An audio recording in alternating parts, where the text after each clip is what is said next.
main man, Dean Barker, the skipper and helmsman, and the man on the 10 in his helmet on his left-hand side. That is Ray Davies, the man that calls the shots of telling him where to go. And across the way, their counterparts, Jimmy Spithill, the man with his hands on the wheel. Behind him is John Kostecki, who grew up in these waters, knows it better maybe than most anyone else racing today. Here we go.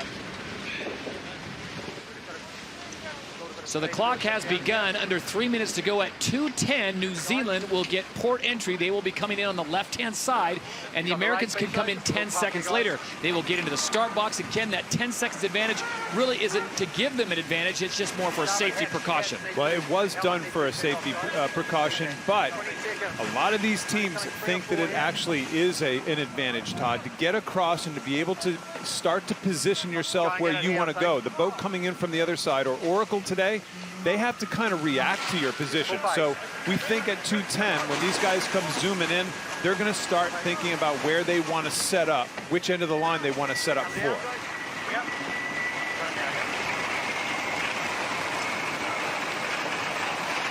it's an even line, sailing down sailing line here.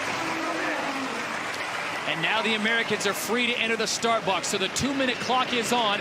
Now this is a position where 2 minutes of jockeying, Kenny, really takes place. You want to get your boat in the right position against your opponent and at the line when the clock hits 0. One of these guys will become the pusher and the other will become the blocker. And we're going to see Team New Zealand likely roll into attack here shortly, and then it's reaction time. For the skippers, it's all about reaction for the next minute and 30 seconds. 90 seconds to go to the line as we check in on the water with Gary Jobson. Gary, whose position do you like the best? Well, I like the American position right now. They're closer to the line, and they're going to be able to block the course of New Zealand. So New Zealand's got a little trouble right now. Can't get to the boat.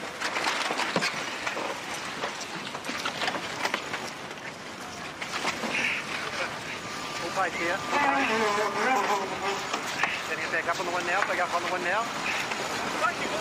1 minute to the start. And you hear Dean Barker really starting to talk about maneuvers right now. This is classic pusher and blocker.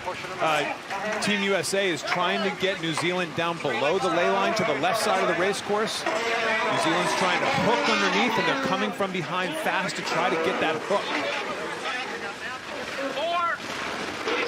You've got to be careful getting too low on this ley line, though. On the wind. 2 above pin. 30 seconds to go. Team New Zealand being patient. This is time and distance for Dean Barker right now. He'll end up going to the left-hand side or the bottom of our screen below Oracle. Who accelerates best?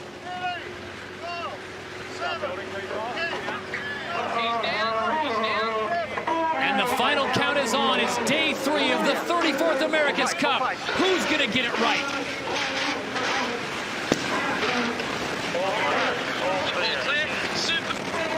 And New Zealand at the last moment, Kenny made a great move as Dean Barker was able to get underneath Jimmy Spithill. Crucial part of this race right now, boat speed contest. Who can reach fastest to this mark? Can Emirates Team New Zealand hold off the boat that has a slightly better angle to windward? Those blue dots coming out the screen, that is disturbed or dirty air that the Americans are sending back to the Kiwis right now. And Oracle will get over the top and give them disturbed air. Oracle will be ahead at Mark 1. So at mark number 1, it's Oracle, Team USA, that picks up the whole shot over the Kiwis.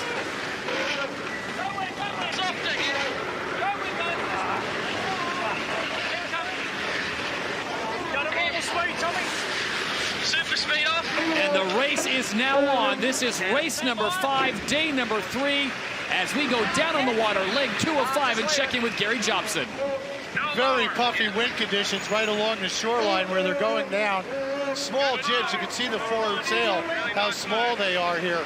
But New Zealand, even though they're 2 lengths behind, has plenty of opportunity to catch up when they make that all-important jibe. Gary talking about the jibs, the sails at the front of the boat, Ken. If you wanted to get more speed, wouldn't it make more sense to put a bigger sail up front? Well, it's all about being the amount of power that you need. These soft foils, and that's what they are. They're foils, they're made of carbon fiber as well, just like the rest of the boat. But the smaller the foil on a really windy day, the more efficient the whole sail plan is. So they're deeper. You pressure now. Gary, you can really see this is kind of what we call a left-hand racetrack, which means the breeze is blowing off the shore more than we've seen in the past, allowing these guys to really extend down the course on starboard tack here, almost aiming for the mark. Yeah, the wind has gone out in the south here, and that's why they're able to sail this course. It's bad news for New Zealand because there's no passing lane and there's no opportunity to jibe. So the New Zealanders are in a tough position right now. And for the first time, Todd, on that first reach, Oracle showed speed. That's the first time you can absolutely say Oracle was the faster boat on that first leg. Really well positioned, very well done. Nice pressure we're sailing into now. Leaving the pressure back up the front. Yeah, no, it's always better for him now. I'm keen to step down to even that stuff. We'll hang it here for a little bit. Okay, any lift you want to get out of here, right? Yeah, so long as you don't go soft, but there is better pressure to leeward. Yeah, it's lifting us now. 20 seconds.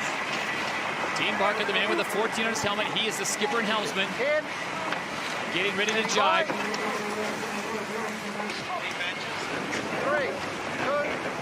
1, jibing.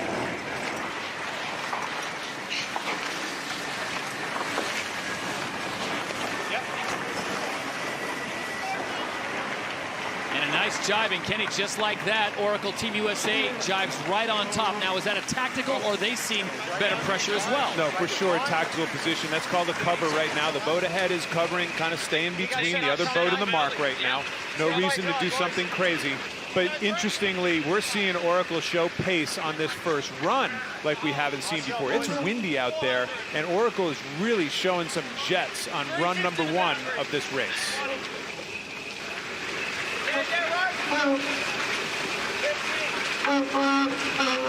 See it, Tommy?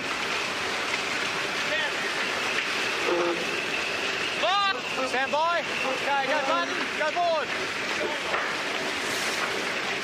You see those dagger boards drop down in the water as they get ready to jibe. Jimmy Spithill makes the dash across the trampoline. They stay up on their foils. I think it's going to be a foiling tack here. I don't think we got right mark foiling tack. Right mark, foiling tack, okay? You hear them say right mark foiling tack, so they're going to just go straight into this mark. Remember, with this flooding current, they're going to want to try to get some relief from underneath Alcatraz Island, so they're going to be both tacking fairly shortly. You heard Oracle talk about that tactic right there. At gate number 2, it is the Americans, Oracle Team USA, the defenders of the Cup, who have the lead, pushing it to almost 150 meters over Emirates Team New Zealand, and it's the Americans clear of Mark 2 first.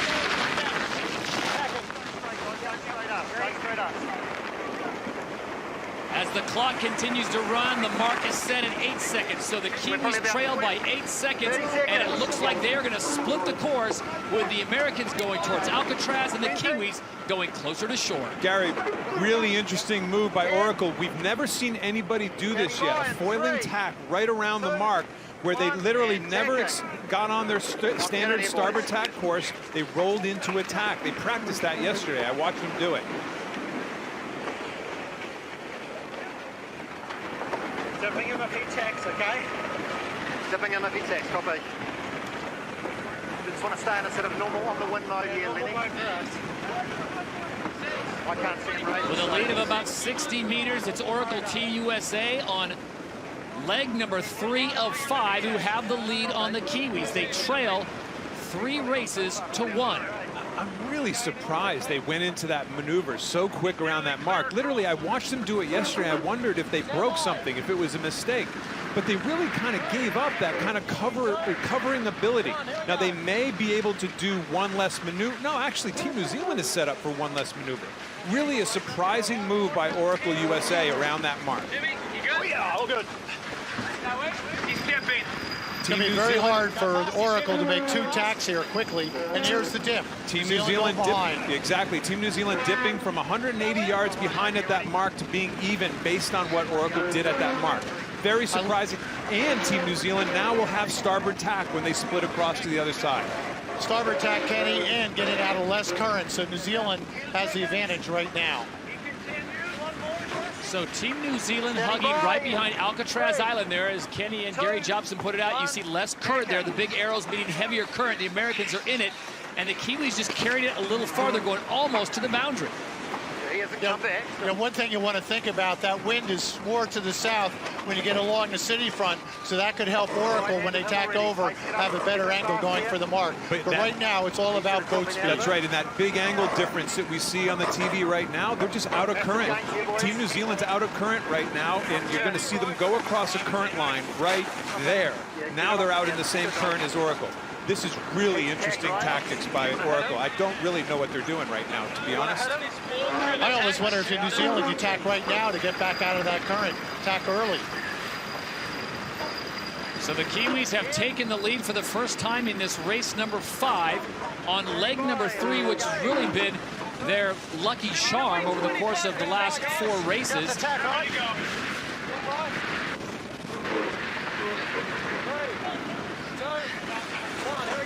Right out of the textbook, tack directly under wind, force Oracle back out into the current. Good move by New Zealand.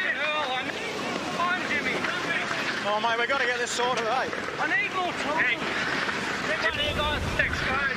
Here it is at mark number 2, Ken. This is what you're talking about. They went immediately to tack. They called for a foiling tack. We haven't seen this on any boat up to this time, where they're trying to use their speed while they round the mark to actually roll the boat into attack. They almost come to a stop right there doing it.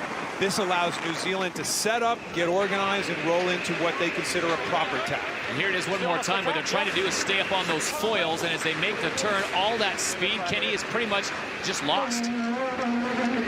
Again, I keep rehashing this, but I saw them do it yesterday. I remember thinking, and this is just during practice, I remember thinking at the time, boy, I wonder if they broke something. They did such a radical quick turn. Sure enough, they did. They were practicing it. They thought it would be better. Here they are going up the track. New Zealand just does a standard tack and just kind of starts running them down. Not only do they have pace and maneuverability, but they get the starboard tack advantage. As soon as they dip behind USA, they're in much less current, take over the lead pretty quickly. Ken, there is nothing better in sailing than being behind and catching up, because it gives your crew a big psychological boost and really deflates the confidence of the other boat.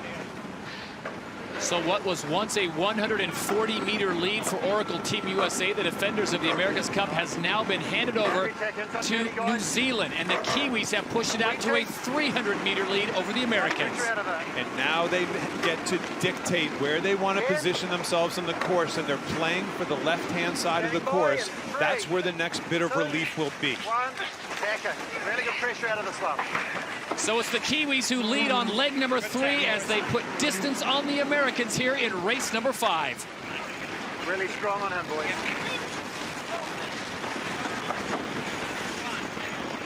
And there is the advantage right now. Emirates Team New Zealand leading by more than 250 meters as the Americans try to get back into this one. They had the lead on legs 1 and 2, yielded on leg 3. And Ken, was that a mistake, a tactical mistake by the Americans, or was it just a more favorable current for the Kiwis? It was all of the above. I've never seen a tactic like that, trying to go up what's called that tidal cone behind Alcatraz. That fast tack actually didn't really set them up very well, even to get into the cone. Never mind give away advantage almost immediately. Now, if you're looking at this AC Lifeline and you're a fan of Oracle Team USA, you see those blue arrows, that's heavy current going against you. Why wouldn't you charge over to the left side of the course? Gary, that's a good question. Can you help us with that one? I'm not quite sure. Total confusion. Our mode's higher, slower. This is the scene on the San Francisco Bay in September showdown, leg 3 of 5, race number 5. And Oracle Team USA had the lead for the first 2 legs. They gave it up on leg 3, and now they trail by a substantial amount to a very fast Emirates Team New Zealand boat.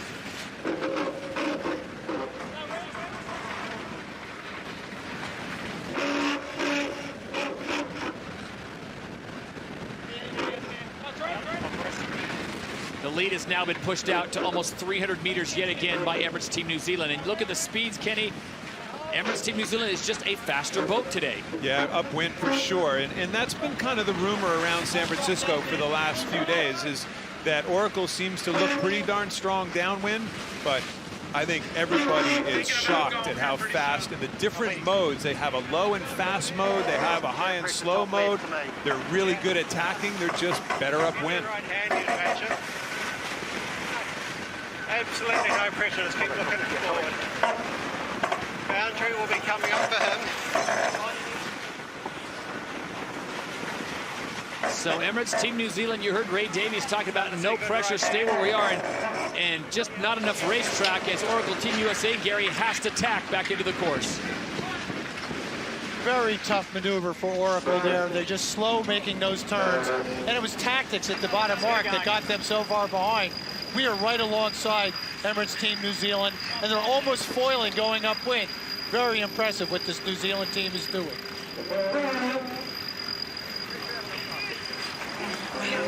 And the lead continues to grow for the Kiwis. For sure, Todd. What we just saw Oracle do, it looked a little kind of out of control in that tack, but they're trying to do what Emirates Team New Zealand has done so far in this series and go from one hull directly to the other, to use their underwater foils to actually pop their new weather hull out of the water during a tack. Just gets into the lay, okay? That's right, mate.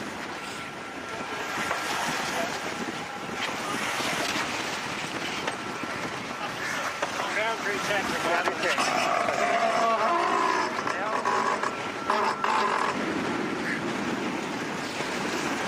Todd, we heard Ray Davies say boundary tack, which means they're going to go all the way over to the wall here, the wall that only we can see, of course, and probably tack there. Remember, this is where the most amount of relief is on the left side of the racetrack with regard to the currents. 20 seconds.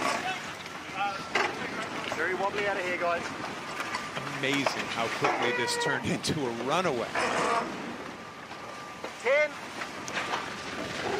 Oracle Team USA trying to get back into this race. They led on leg 1. They led on leg 2. And at mark 2, they made a decision to tack as they came around that mark, lost all their speed, got out of sequence, and the Kiwis have led pretty much from the outset, and not just leading by 50 meters or so, Kenny. They're pushing this thing to almost a lopsided proportion of 500 or 600 meters. Down the road, this is an incredible turn of events.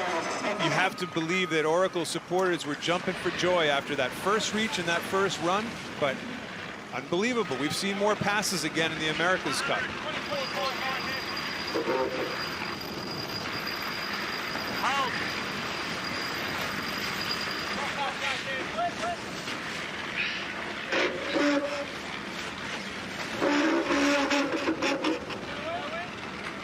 Kenny, you hear that noise, that creaking.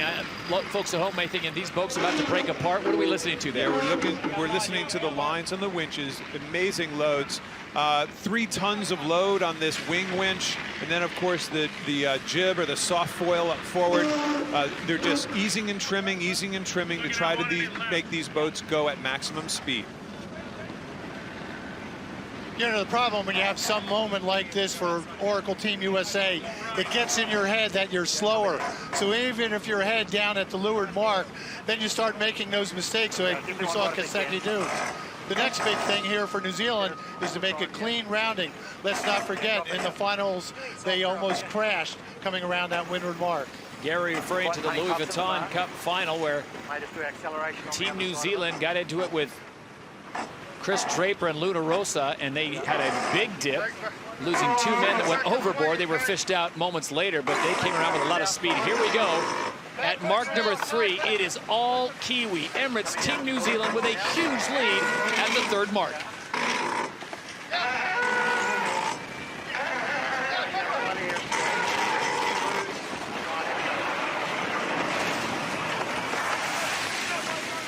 And the clock will begin, and that will give us the difference between Emirates Team New Zealand and Oracle Team USA, but it will be sizable as the Americans are still 200 meters away from the gate.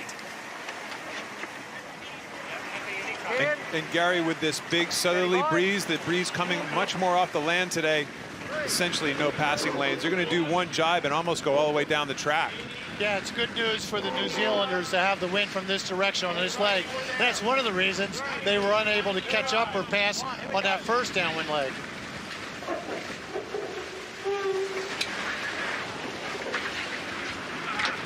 So Oracle Team USA has to make another tack before they get to the gate, and they've still got some work to do. Meanwhile, Emirates Team New Zealand has the wind, has the current, and they are heading down towards mark number 4. The lead is over a minute now.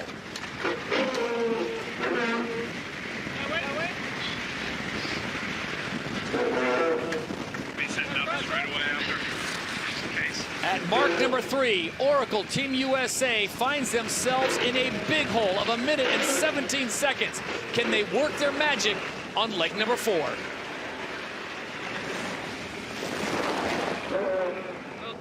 Here, real good knocking pressure here in 2, 1. Really good knocking pressure. Now that would be a big lead, Ken, if it was 356 meters to New Zealand, but it's 1,356 meters. Where did this whole thing go wrong? Was it on that one maneuver at gate 2? One maneuver at gate 2. That's it. This is a shocking turn of events, and this time we could use the word shocking with lots of authority. Just an incredible turnaround for Oracle Team New Zealand to go from ahead to way behind.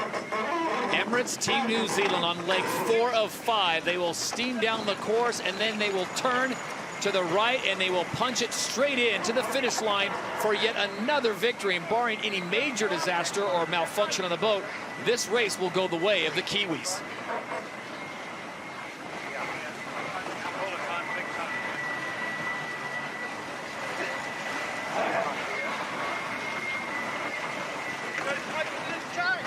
That is the scene in the San Francisco Bay, and if you are a fan of Emirates Team New Zealand, it is a happy day. An absolute whitewashing of Oracle Team USA, who led the first and second legs of this race, and on leg number 3, that man with the 14 on his helmet, Dean Barker, put the hammer down on the Americans.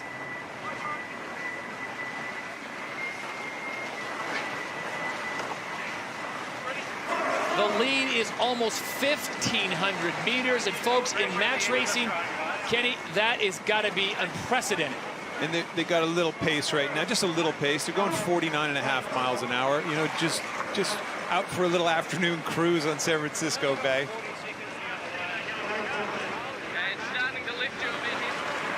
And Gary, you could probably just circle regardless around in between New Zealand and USA and have no problem fouling on the right of way. You know, yesterday Oracle was out here sailing, and I just wonder if they made some changes to their boat, trying to make it go faster upwind, and they went backwards. That happens when you have very little time to test things. And I guess the question would be, from an outsider, is if you won the last race of the America's Cup on Sunday afternoon, why change anything? Why not stick with what you did on Sunday afternoon? Well, remember, the learning curves on these boats are through the roof still. They're learning stuff every single day. I think every crew member on board these boats would say they're getting faster every day. I think for the first time we just saw a big tactical error. All these other errors up until now have been tiny in magnitude. When it comes to the one I think we saw at that first lured gate. And that foiling jibe just did not seem to work. They slowed down a lot and lost half their distance on that maneuver alone. Good pressure. I'm wondering if they're going to want to do a Expression. second race. Yeah. Sorry, Todd. I'm just wondering if they're going to do a second race, or whether they want to get back to the barn and do a reset. So that's something that they'll have about 20 minutes to decide after the finish. And what Gary's referring to is each team has a provisional card they can play where they can literally wave off a race. Usually it's used for breakage on the boat or weather conditions, and so that would be unprecedented for Team USA to play their provisional card and wave off the race after getting hammered by Emirates Team New Zealand.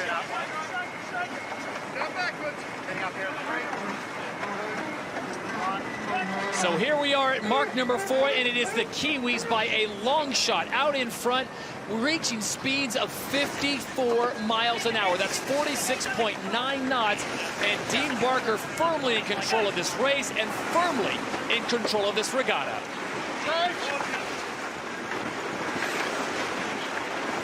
Talk about answering the call. People starting to get skeptical. Did New Zealand just get lucky on those first 3 races when the Americans won the 4th race? And I think Dean Barker has answered that question. Well, for sure, the first 2 legs of this race, there were a lot of skeptics. All of us are sitting here saying, geez, I wonder if Oracle has caught a new gear. But man, did they hand it away quick at that first gate. Really surprising that the afterguard, the brain trust of Oracle would have put themselves in the position that they actually put themselves in. Again, very easy to say from sitting here in our comfortable chair, Todd, but nonetheless, not a great move. One of the things I want to look for to see if Grant Dalton stays on the boat if they do have a second race today. He got off, they lost. He's the big brother, the cultural guru aboard the boat, and I think he should stay on. We'll see if he does. Well, they haven't lost with Grant Dalton on the boat as the Americans finally make it to mark number 4, the defenders of the Cup. They cross it at 1:14 behind Emirates Team New Zealand, and there's nothing they can do now but watch the Kiwis pick up yet another win.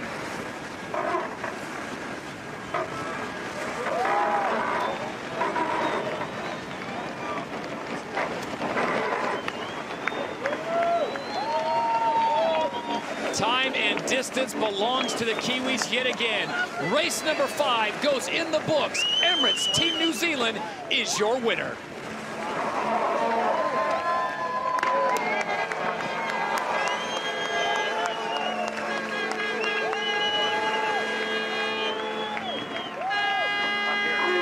Both boats have to declare 20 minutes before, or 10 minutes before the next start, whether they're going to do the race or not. Todd, I think it would be unprecedented for a team to actually not do this next race, and Gary, just because they're kind of ticked off. I think it's still a long series ahead. You can break stuff. They break stuff all the time. I'd be shocked if these guys didn't do this second race unless they have broken something. And looking by their body language right there, I think they've broken maybe their egos a little bit, but that's about it. Yeah, I think the smartest thing you could do in a situation like this is to get right back out on water and go at it again and learn what you can.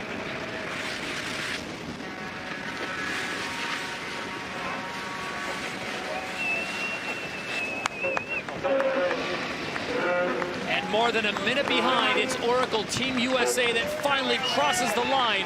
But again, this could be a case of what could have been after mark number 2, because they led leg 1, leg 2, and leg 3 seems to be the kryptonite of Oracle Team USA. Almost into a jib change. Yeah. You hear Jimmy Spithill say, obviously into a jib change. It's getting windy out there, Gary, isn't it? It is building a little bit, and that flood tide's going to be going down, so that'll increase the apparent wind, more wind pressure, hence they'll want that smaller sail. One thing we've heard out of Jimmy Spithill when he's finished behind in the first few races, Todd, is bad luck, guys. Well, he didn't say bad luck this time, I noticed. They made their own luck in that one, unfortunately. And in typical Kiwi fashion, the celebration is somewhat muted as they go by America's Cup Park. And the fans continue to make their way down to the San Francisco waterfront to see Dean Barker put on an absolute masterful display here in race number 5 as they pick up the win. One quick note here, the wind is 22.3. The wind limit for the next race is 24.5. So we're 2 knots underneath the wind limit, but I definitely see the wind building. So that will be a question too. Will there be too much wind? Seems like right now the answer to that is there's not enough wind for Emirates Team New Zealand, and for Oracle Team USA there's just not enough racetrack or time. They are running out quickly as the Kiwis have won their 4th race, and they are 5 races away, 5 victories away from claiming the 34th America's Cup. As the pit crews come on board the boats, they do a thorough investigation of every part and piece they possibly can while they have time in between the races, and it's about a half an hour total from one race, the finish of one, to the start of the other, and they will absolutely be crawling through the hulls to find parts and pieces they may be about to give up.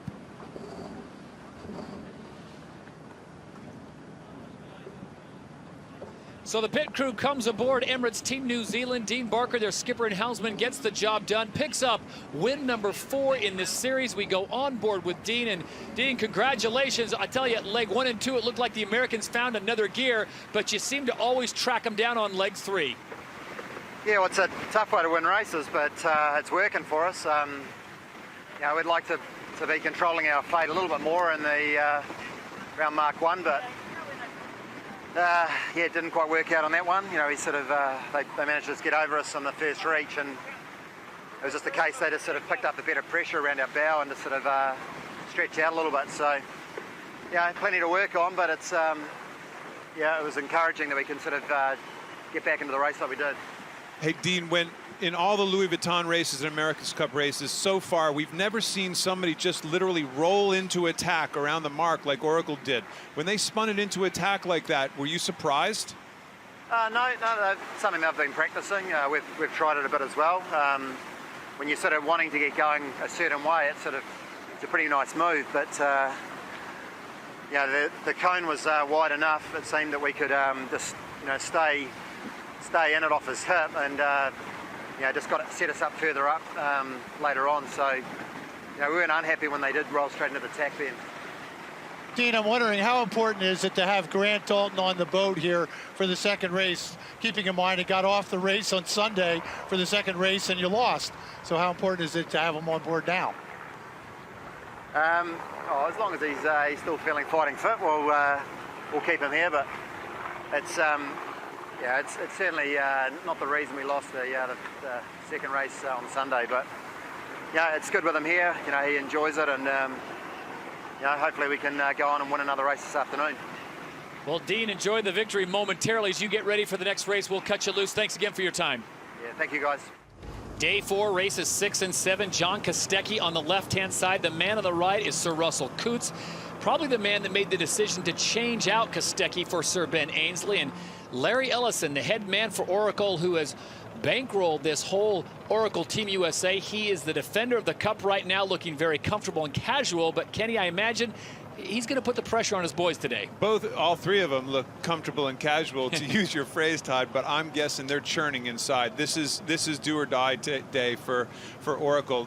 They gotta hope that this change to tactician spot pays off, or things are gonna go bad really fast. You will get the greatest views and the greatest sounds on board. We'll try to let you listen in when possible, as we are 2:22 away from the start, and it'll be Team USA on the left side of your screen that gets port entry, which means they get a 10-second advantage going into the start box, and then it's up to them to try and dictate or force New Zealand's hand. We'll really look for communication today, and a lot of this rides on the young strategist, Tom Slingsby. He's got to be the link in between the tactical role and the helmsman. He's been there this whole time. I think Tom Slingsby is a key player in today's race. 10, standing by. 3, 2, 1, diving. So very the cat and aggressive mouse move there. Yeah, Todd, very aggressive move for New Zealand. Jump in right away. This is the cat and mouse game, Gary, as they try to get themselves into position, forcing the other team's hand. And remember, they cannot cross the start line until it hits 0. What we saw there, Todd, was the breeze is much more out of the left or coming off the shore than we've seen in the past. It was actually difficult for Oracle to get across Team New Zealand because of the angle of the wind. This has set them up to be in a tougher spot than usual. Good, this is good. Right now, we have a 1.8 knot flood current, so being on the windward side of the start will be helpful. Here we go. Let's get it going here. Big speed build here. Jimmy sounds pretty comfortable, but this is going to be a tough spot. There's a lot of pushing and blocking to go on here. There's still a long time to go before this start. Team New Zealand is in a reasonably comfortable spot. They're getting close to the line.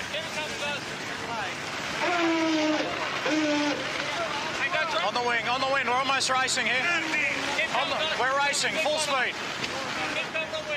What he's done very well, Todd, is get them down to that yellow line or the lay line to the pin. Really good strategy if you're early for the line. I think he could be in complete control here by the start.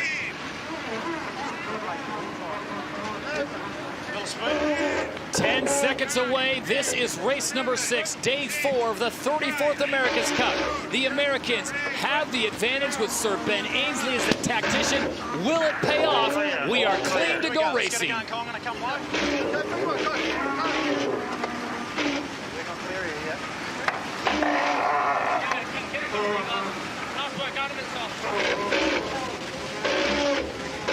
So as they cross the line, Gary Jobson, you gotta like what you're seeing if you're a fan of Oracle Team USA. Oracle played it perfectly. New Zealand a little too aggressive, too early, too far away from the line, and as a result, they're 4 boat lengths behind. Big mistake by the Kiwis.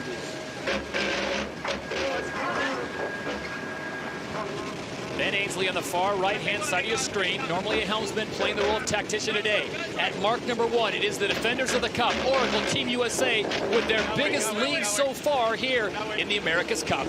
So, Todd, that was all about Jimmy Spithill. There was nothing to do with any tactics there. That was the instincts of the driver. They came back early to the start line, but he did a really nice job getting down to that lay line and really making no place for the Kiwis to get around them. A perfect blocking scenario. We are lower. And go through. Stand by drive, guys. See we're going here, Jimmy. Little build if you can. Little puff coming down the shore. And no slow here, go wing. Stand by, guys. Yeah, go bottom, Tommy. Follow the tongue, Jimmy. Yeah, sort of. Give it a go. I think so, no. And Jimmy Spithill decides now is the time to jibe right when the Kiwis go. It looks like they're much closer than they are, but the Americans still maintain about a 70-meter lead over the Kiwis, but it's dropping quickly because the Kiwis jibe much faster. A marginal jibe by Oracle. They came off the foils, whereas Emirates Team New Zealand didn't. And all of a sudden, they've gone from a nice little lead to a really tough spot. They're going to need jets to get out from underneath, potentially the wing wash of Emirates Team New Zealand. Keep going, guys, keep going.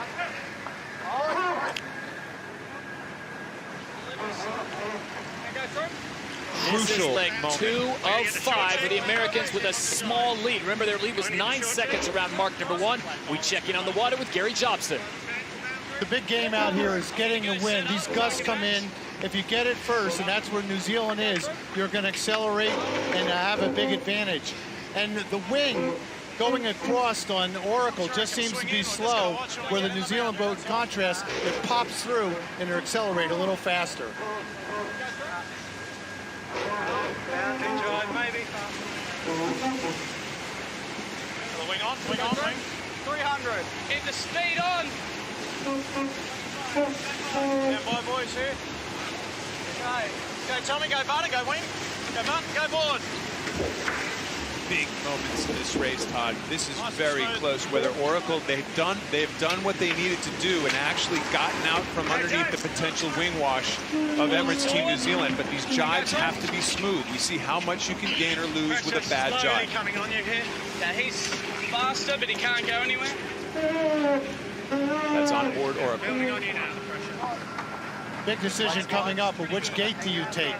Got about a minute until we get to the zone.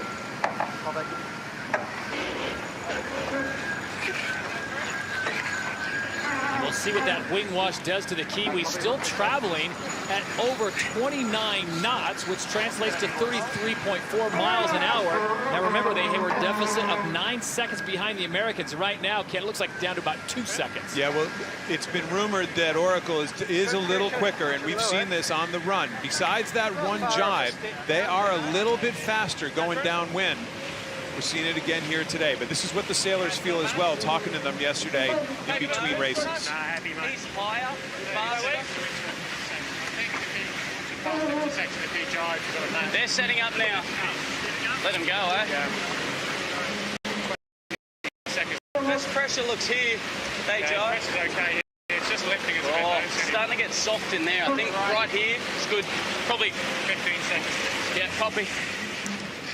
Very interesting there, Todd. You're seeing Tom Slingsby, the strategist, being far more vocal today than he's been in the past with Kostecki in the boat.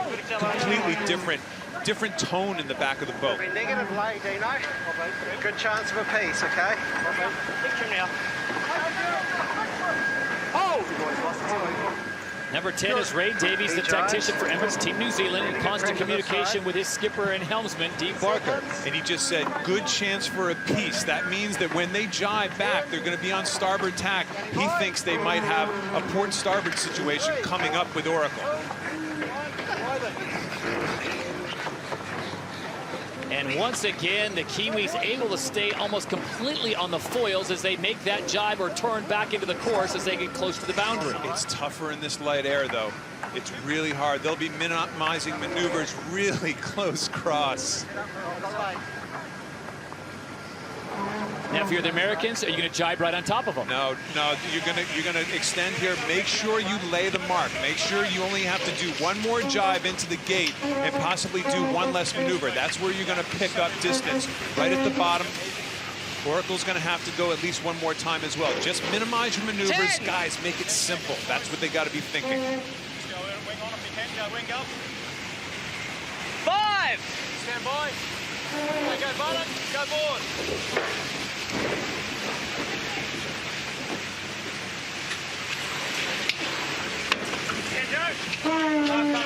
Ball's coming back.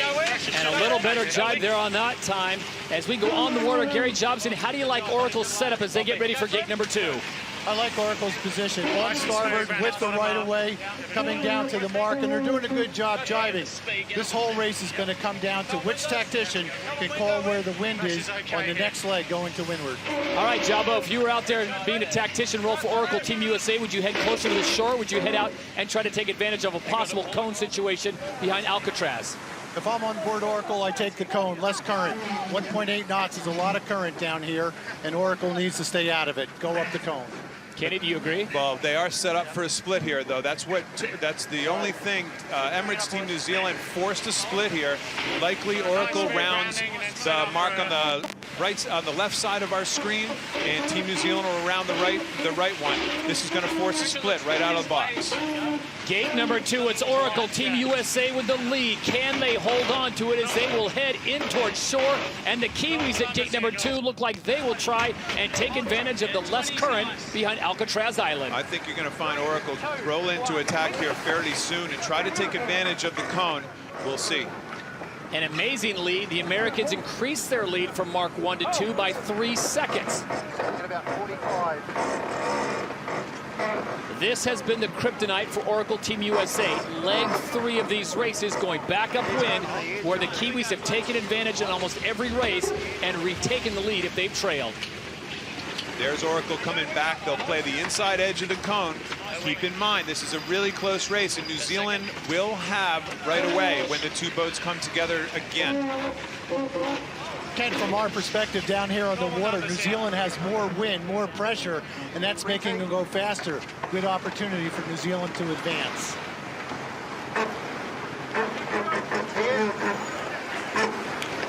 Nice gains here. Standing by in 3, 2, 1. Nice pressure out of it. And it is almost a dead heat right now with the Americans trying to maintain their lead. It goes away, but as the tack comes from the Kiwis, the Americans get it back by just about 3 or 4 meters. Yet another incredibly tight cross by these two guys. Just amazing match racing between high-speed catamarans here in San Francisco Bay. See the arrows on there, those are superimposed. That gives you an idea of how strong the current is, the flood current coming from underneath the Golden Gate Bridge. This is an America's Cup moment for Oracle, and it looks like they're dipping. Ainsley calls for a duck. White flag, just tell me once around. That? Oh, how close can it get? And after the duck, the both bows nosedive and slow the boat down. Keep it going here. So the Americans have filed a protest against the Kiwis. 30 seconds to boundary. I have to be honest with you, Todd, I have no idea why. 20 good here. Happy with normal numbers. And no penalty. The umpires say no penalty, so sail on. Now they're out of the current. Oracle is in the better part of the cone right now. They're out of the current. They might be able to have a piece of Emirates Team New Zealand on the way back out on starboard tack, but they have to be able to be more agile tacking. This has been their downfall for this entire event, is tacking.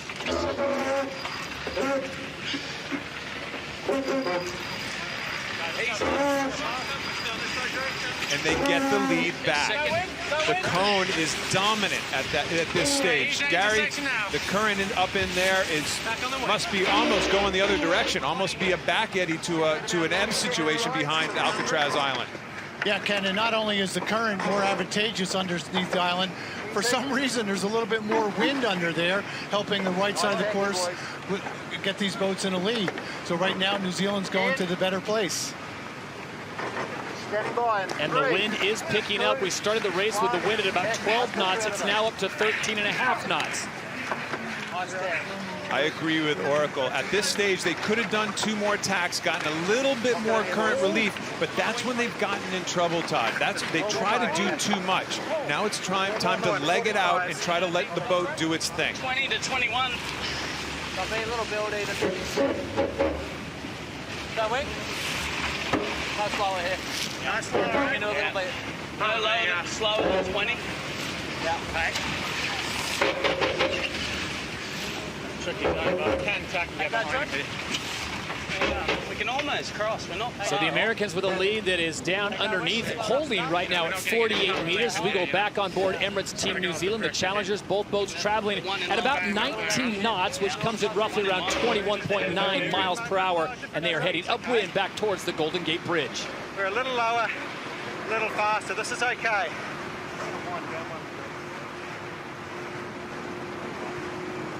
Square for 250.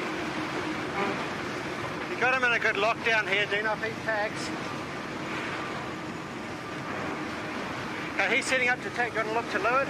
He won't cross. Happy to protect right though. There you go. They don't think Oracle's going to cross here. Even though they're showing ahead on the head behind line, they don't think they're going to cross. We're about to see yet another pass. Tactician Ray Davies staying on the left side of the boat, number 10. Okay, Team New Zealand's doing what's called a dial down here right now. They're reaching off and heading straight at Oracle to force Oracle to do a worse duck than they normally would. Really aggressive match racing move by Dean Barker. Normal tack. And a protest coming from the Americans. They think they went too far on the dial down. We'll see what the umpires think. You're allowed to dial down to about 60 degrees true wind. Beyond that, you could be in trouble.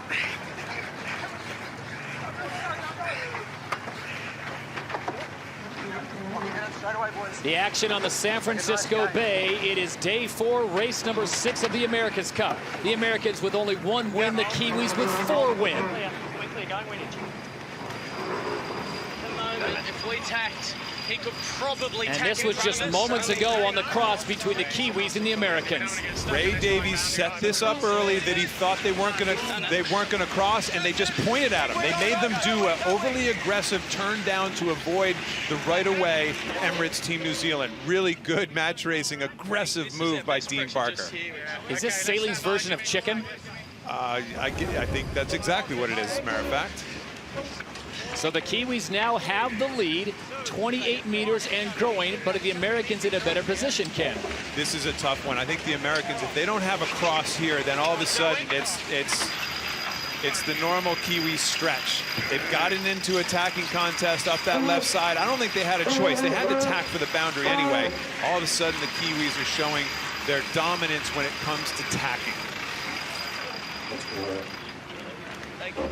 AC Liveline getting an idea of the disturbed air coming off that big wing of the Kiwis, sending it right back to the Americans.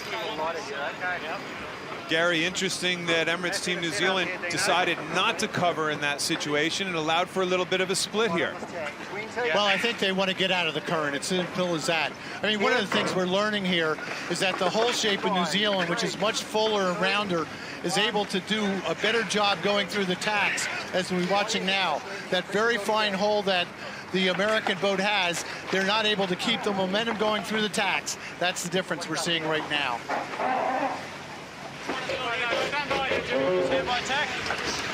Aggressive racing coming from the Kiwis, and we'll give you an aerial view of that last cross.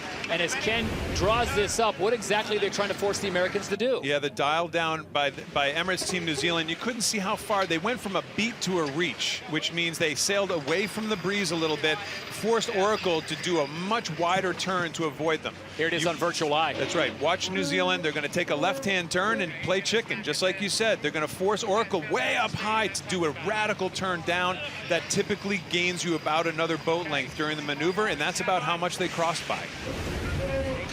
Back to live racing action, and almost like clockwork on leg number 3, the Kiwis are starting to stretch their lead over Oracle Team USA, the defenders. Yeah, they're going to force Oracle into attacking contest here, Gary. They know their advantage. They're just going to keep pinning them up against the boundary on the left side of the race course and force them to attack because they know that's their Achilles heel. You know, Ken, watching these guys here, I think the combination of Slingsley and Ainsley, they haven't made any tactical mistakes here. It's really tacking ability and a little bit of boat speed that's making the difference.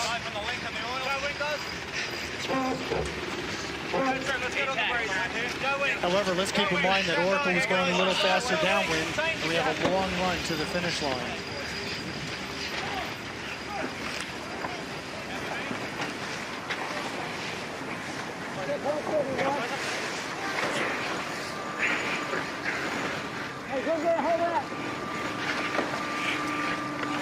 There is Ray Davies, number 10, the 41-year-old from New Zealand. Not only is he a tactician, but they've got him working as a grinder as well, maybe the most active man on that Emirates Team New Zealand boat. Doing a little of everything. He's got to keep his head out of the boat, though. They're going to tack on Oracle again. They're going to keep forcing them to that short side boundary and make them tack because they know they're a weak tacker. This is brilliant strategy right out of the textbook, exactly what they should be doing. Setting up again here. Gaining every time, boys. Dig it in. Yep. Hear them saying they're gaining every time, and just to go to your point, Kenny, the crew doesn't enjoy it right now, but if they get the victory, they'll be happy that they did it. But this is just hard work, tack after tack, especially going upwind, and the Americans are just getting covered.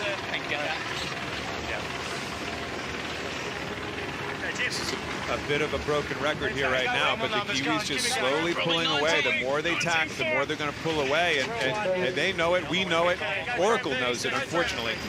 Going all the way, Jimmy. It's a good puff in there. They continue. You hear Ben talking about a big puff in there. They're looking for anything at this stage. They're looking for pressure out there too, Gary. And with this left-hand shift, it's not unheard of. It's not unheard of to get big left-hand shifts off of the shore front, Gary.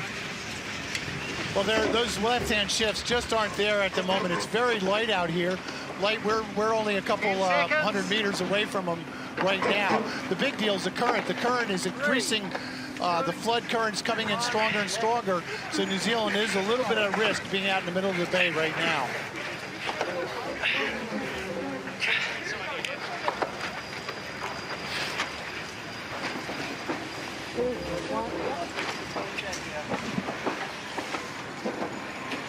Maybe a little gain to him, but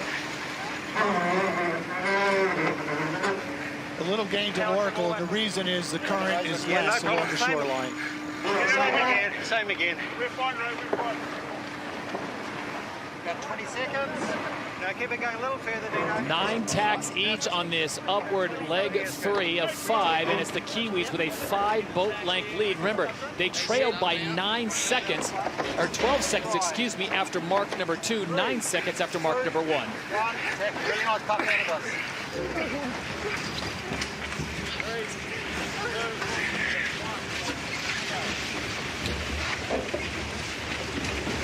All right, the million-dollar question, Kenny, what can Oracle do to get out of sequence, to find some pressure, to do anything to get back in this race? Boy, oh boy, I need to hand that one off to our tactician on the water because they've been forced into the narrow side of the race course. Again, completely playing into the strategy of Emirates Team New Zealand, which is the better maneuvering boat. They've done, on New Zealand, they've done exactly what they needed to do. Oracle's tacking a little better, though, Gary, I think, than we've seen in the past. They're not losing quite as much as they have in the past, keeping it closer. Yeah, one of the reasons is the wind is so light. I mean, if you're Oracle, Kenny, you just got to stop tacking. If they get tacked on, do 2 quick tacks, and that's it. and try and stay on straight line. I mean, let's not forget, there's a long downwind leg. Oracle was a little faster in this slight step downwind, and the whole game right now is to keep it close. Set up, boys.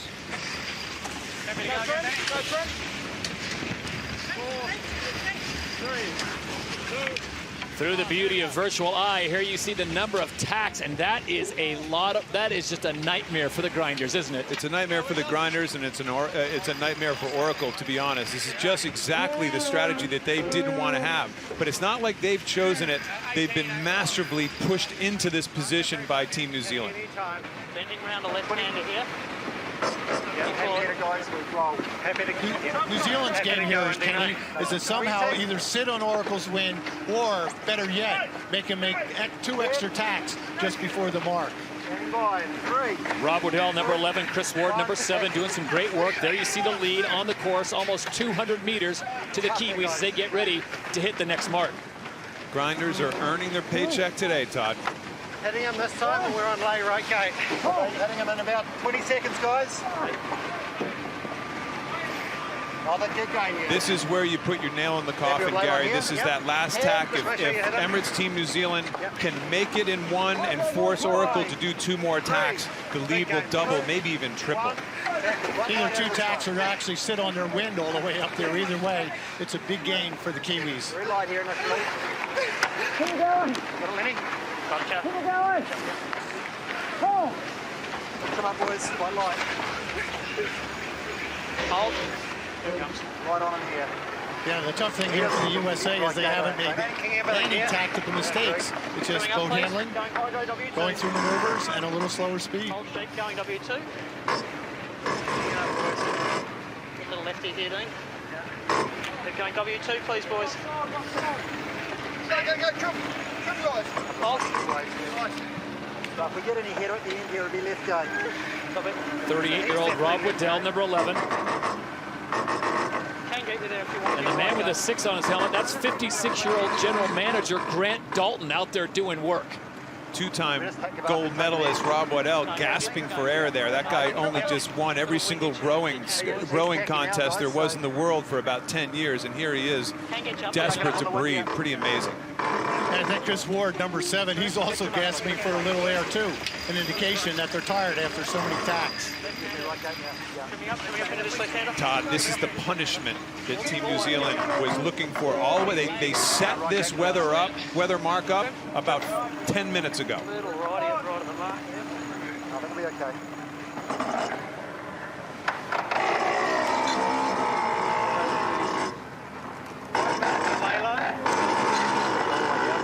Boundary, right? Yeah. Same as this for the rounding.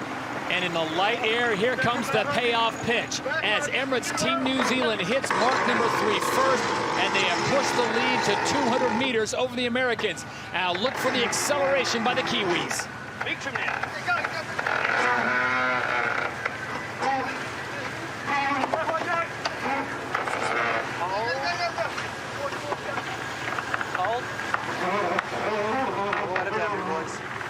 About 30 seconds. Yeah. That last tack, that last setup where they got on top of Oracle, gained them another 200+ meters. Just really, I can't emphasize enough. Great job by Ray Davies setting this whole thing up to really put the nail in at the last minute. And let's not forget the Americans had a 12-second lead at the last gate. Here they are at gate number 3, and the lead has gone up to over 44 seconds for the Kiwis.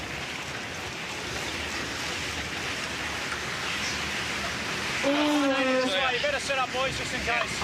And go in. Keep the speed on.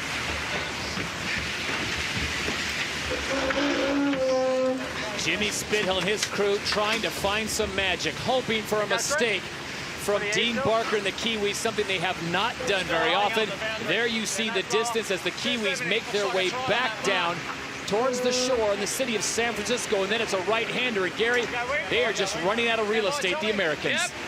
New Zealand doing it exactly right, staying right in the center of the course, going downwind. I mean, I like the tactics aboard the American boat, although this jibe they went through was very sloppy, both poles going down in the water. They don't have a card to pull. This team's got to regroup very quickly if they hope to win the second race.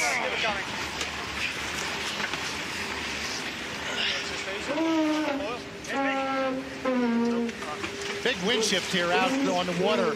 The wind coming far off the land here, so they're only sailing a direct course down toward the leeward gate. That helps the lead boat, New Zealand. Hey, Simeon, a little bit further back on the board. Simeon, just a little bit further aft if we can on the board. Just sucking down a bit. Go, Wing.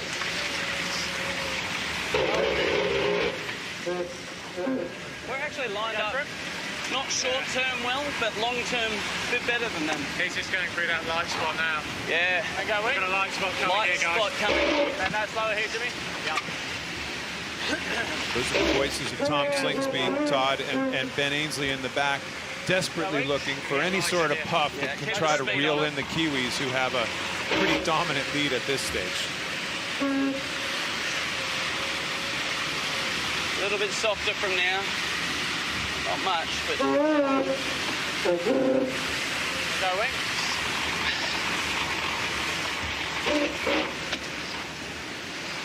Okay, softer here. There is four-time Olympic gold medalist Ben Ainsley. He's looking in the horizon and looking for answers. There's really nothing a tactician can do here at this stage. The boundary is just to the left of them. Open race course in front. Competitor kind of down the road. I mean, Gary, I don't see a rabbit to pull out of a hat here right now if I'm Oracle Team USA.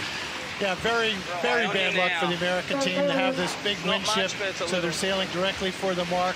I mean, the best thing they could do is learn from this race. They have to race the second race and think ahead. What did we learn here to help us the next time around? So they are halfway down leg to leg number 4. Then it's the big right-hand turn to the finish line. And the Kiwis, again, looking so good, so in control, making no mistakes. And the Americans left grasping for straws because the Kiwis have been nearly perfect in this race. And once again, Kenny, it's leg 3 that is the undoing of the Americans. Unreal. I guess, well, at this stage, it's not unreal. It's a when a trend it's becoming reality. Every time they turn that corner, they got to be dreading that leg. Slowly go down for you from here. You know what? It's just going to get a bit lighter. Got to say, in Team New Zealand Zealand's just simply really fast upwind. And these guys have kind of been in denial for a little bit, Gary. Yeah, sorry, Ken. I was just going to say, as an aside here, it's only blowing 10 to 11, and these boats are going 29 knots, almost 3 times the speed of the wind. That in itself is pretty impressive. 20. 10. 5. 3. 2. 1. Driving. Listening to the calm voice of Dean Barker, 40 years of age, out of New Zealand. He has won an America's Cup. He would like to make it 2 America's Cup victories and take the cup back to New Zealand. Much harder jibing in this lighter stuff, Todd, in this lighter air. It's hard to stay up on the foils. There just isn't enough momentum, enough apparent wind build up over the foil above the water to make the foils below the water work very well when you get down to those slower speeds. Okay, good pressure coming on now, Jerry. Go, Trent.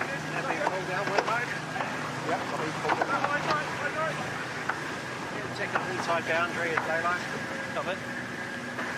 50 seconds and a minute the other way. Could be right spot, guys. Ray Davies telling us they're almost in the center of the course. 50 seconds one direction, 1 minute the other to get down to the mark. Yeah, they had no problem at all.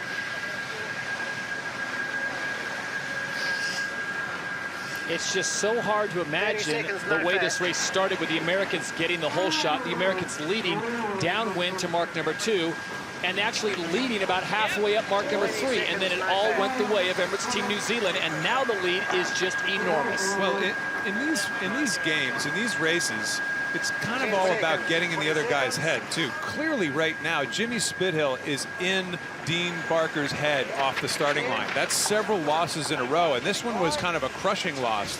But maybe in the back of Dean's mind, he's just thinking, we're going to pass him anyway. Let's not screw this thing up. You know, let's not foul out. Let's not do something silly. Let's not run into him. And the Kiwis ace in the hole seems to be leg number 3, because every time they have trailed the Americans on the first or second leg, they have gotten it back on the third leg. So here they are now set up perfectly for mark number 4. It'll be a slight right-hand turn and then a short blast into the finish line for what would be their 5th win. And remember, the Kiwis only needed 9 to take the cup, so they are more than halfway there if they pick up a victory now.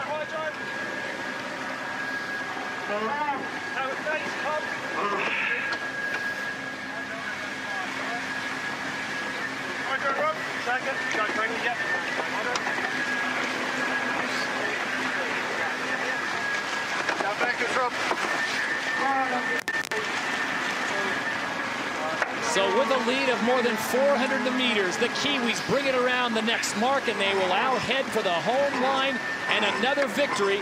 And it has been an impressive race for that man, Dean Barker, and his crew, as we check in on the water with Gary Jobson. Todd, I just want to remark about the start.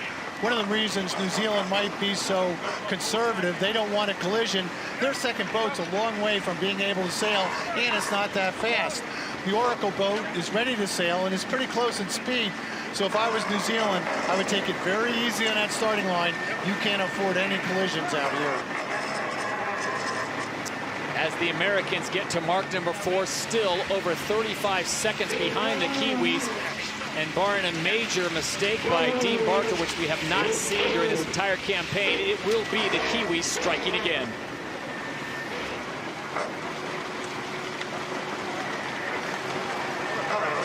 Everybody talks about number 11, Rob Waddell, that he's smiling around the race course. No, he is just begging to breathe at that stage. That's what he's thinking. And the good news, bad news scenario for everyone out there is they get about 30 minutes, and then they get to do it all over again. And if you're 56-year-old Grant Dalton there with the 6 on your helmet, you better hope someone brings you a nice energy drink or something to nibble on to get your energy back up. The day so far belongs to the Kiwis as they pick up their 5th win of this regatta.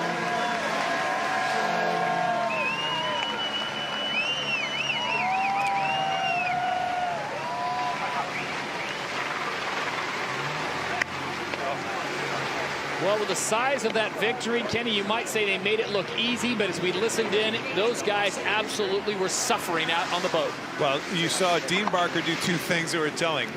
Kind of a sigh of relief right before the finish, and then shook his head after the finish. He's thinking, I got to get off the starting line.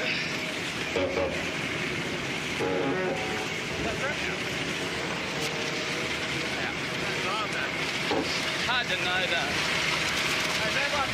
And as they cross the line, the deficit will be 47 seconds behind the Kiwis, and the Americans unable to capitalize on the lead after mark number 2.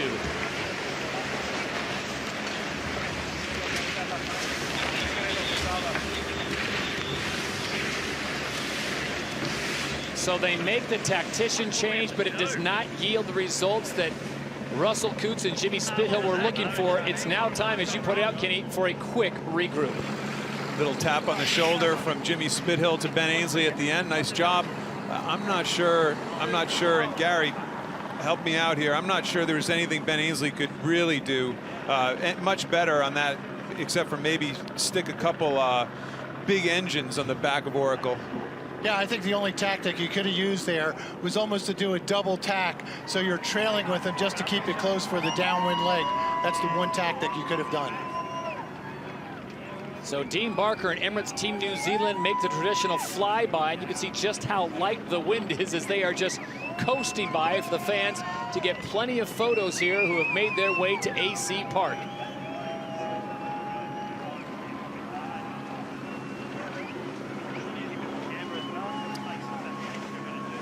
Normally the wind builds in the second race. Maybe that will help Oracle Team USA, but so far the Kiwis have shown they can sail in light or heavy wind. We now go on board with Emirates Team New Zealand, their tactician Ray Davies. Ray, congratulations.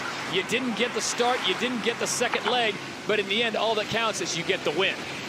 Yeah, that's right. No, we a little out on our time on distance there and sort of just gave it to the Oracle boys in the pre-start. You know, we just have to work on that. And yeah, downwind they sailed well. Didn't really give us an option, but we got a split at the bottom, which is pretty important. And then we just started chipping away from there. Obviously the boys on board are just really attacking the boat well, and there's a lot of tacks, a lot of hard work up that beat. It was a pretty steady breeze. There wasn't much difference side to side, and at times we made little gains with pressure, but we just kept gaining in all the tacks. Yeah, it was a good race. Hey, Ray, take us about halfway down that run and you're behind. Are you already looking for a way to get a split at that gate? Give us just an idea of your mindset as you're coming downwind and actually behind the other guy. Yeah, definitely wanting to get a split for sure, because the gates are pretty square and the bottom part of that cone's pretty even, so the real gain is until a little bit further up. So you want to have a split, and we felt there's a little bit better pressure offshore, so we're happy to mix it up with the jibes. And the moment they didn't match our jibe, we knew we were going to be able to get a split at the bottom, and just had to try to keep it as close as we could. And each time the boat to the north or up towards Alcatraz was gaining each time, and we were able to make the last tack into Alcatraz, which gave us a little advantage from there on. And that small advantage, you can put the squeeze on and make it pretty tough for the guys behind. Hey, Ray, I'm just wondering on the start, are you being conservative because you're worried about a collision or having a problem with the other boat on that starting line? No, we'd rather smash them in the start.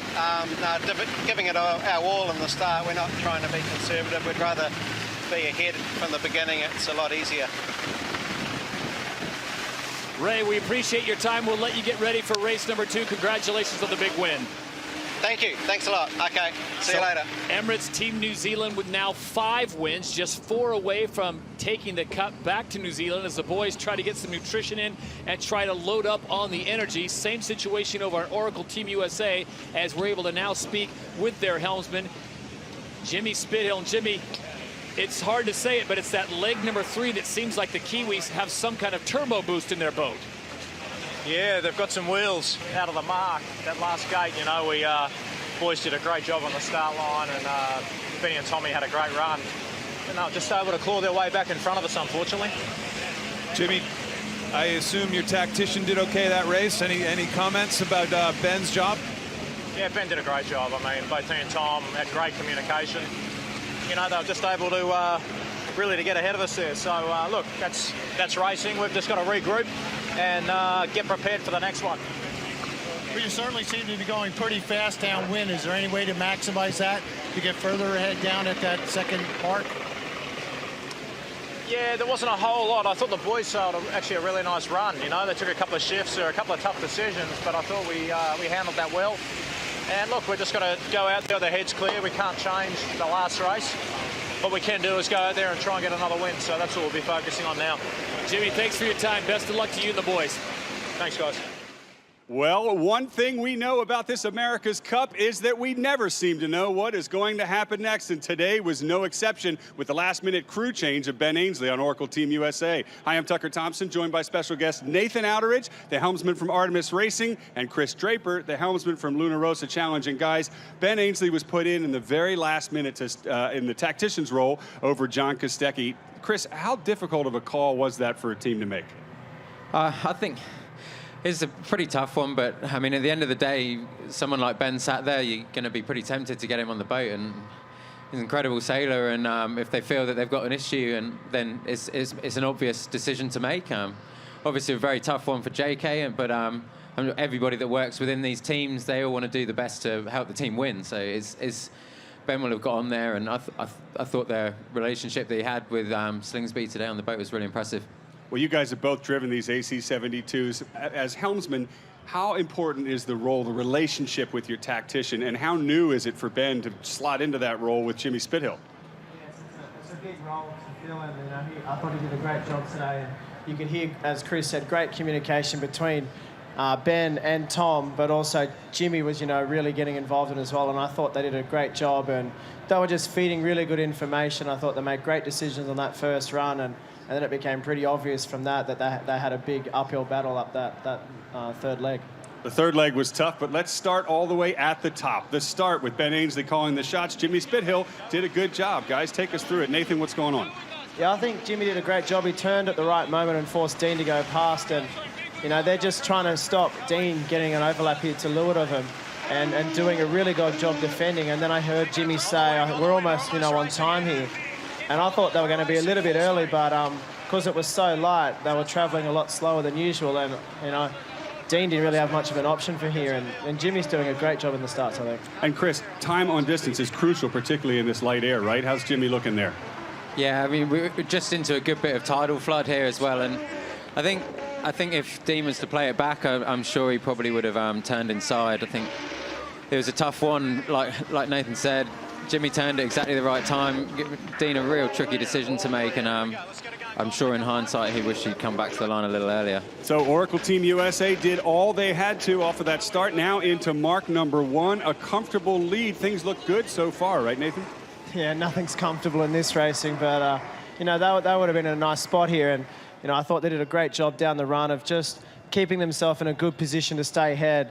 I think the light winds definitely suit Emirates Team New Zealand with their jibe strength, and they were jibing a lot better than Oracle, but I was impressed at how similar the jibes were and how they were just matching the whole way down. And you know, my heart was beating pretty fast that whole run for both teams. It was an exciting run. The Kiwis clawed into Oracle Team USA a little bit, but the Americans stayed ahead at the bottom mark, which is what they needed to do. Now we go back upwind, and Chris, it's a split at the leeward gates.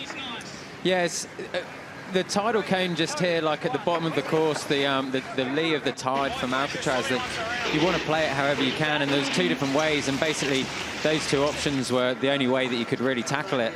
Well, but there it was. Straight away it gave, Team New Zealand that opportunity to get that split, and obviously we had a couple of crosses, and Team New Zealand did a lovely job on, I think it was the 3rd one, where they managed to get their bow down. There's a rule that says you're not allowed to go below 60 degrees, but that's only if the other boat is heading clear astern, and as you'd expect, Oracle tried to go for the cross but didn't quite make it.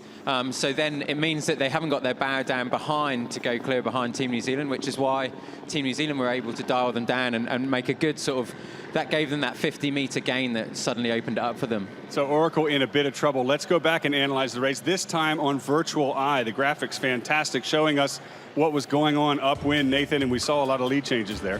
Yeah, exactly. New Zealand get the starboard advantage here, which forced Oracle to go behind. And then the next cross that comes here, Oracle takes starboard advantage. And this is the next cross, which is most important because it gets a more of an open track. And I thought Oracle should have gone all the way to the boundary here and tried to use the safety of the boundary. And it was this critical moment here where Dean really dials Jimmy down, forces him to go behind. And then from this moment on, the next cross was crucial, and Emirates made the cross, and from there it was almost race over.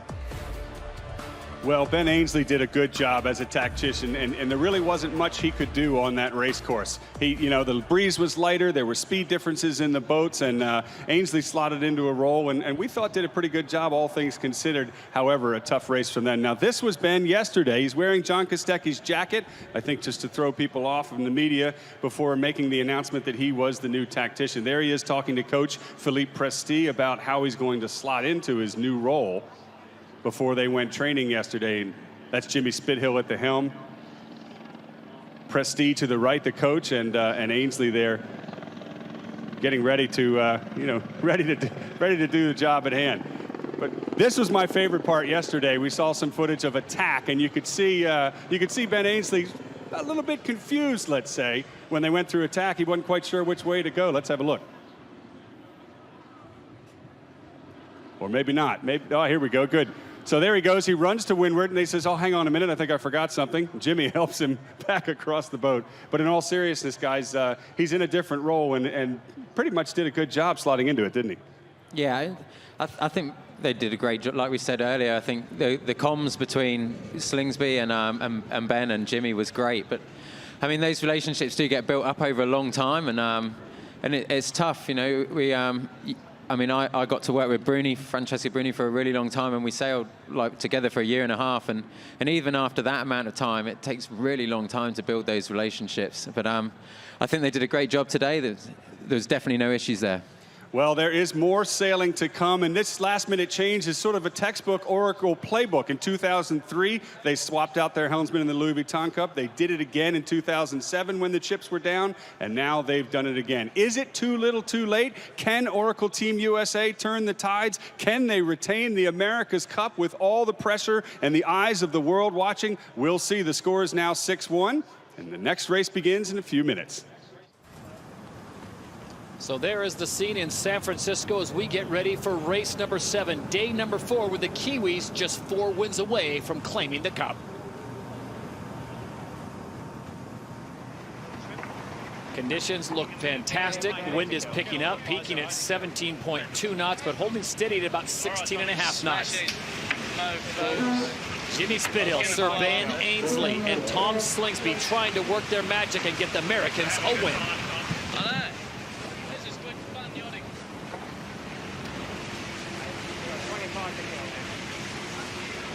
The Golden Gate Bridge, one of the most iconic shots in all of San Francisco, but right now everyone is focused on the water. Can the defenders of the cup get a victory and push the Kiwis, especially on leg number 3? That is the key. The Americans do have port entry, so they will have a 10-second advantage getting into the start box. And the question will be, do they play the same tactic this time, knowing that Dean Barker's probably not going to fall for the block on the hook? Well, it's all about that timing. Jimmy Spithill did it beautifully in that last start. He went back in a position and at a time that really took options away from Dean Barker. Let's see if he can do it again. Maybe a bit early here. Just kill a lap now. Yeah. I think about 12, mate. Yeah, 12 will be a good number. Here we go. No need to push it. A bit early, maybe. Strong flood current. The boats are going to want to work on the windward end. That will be advantageous at the start.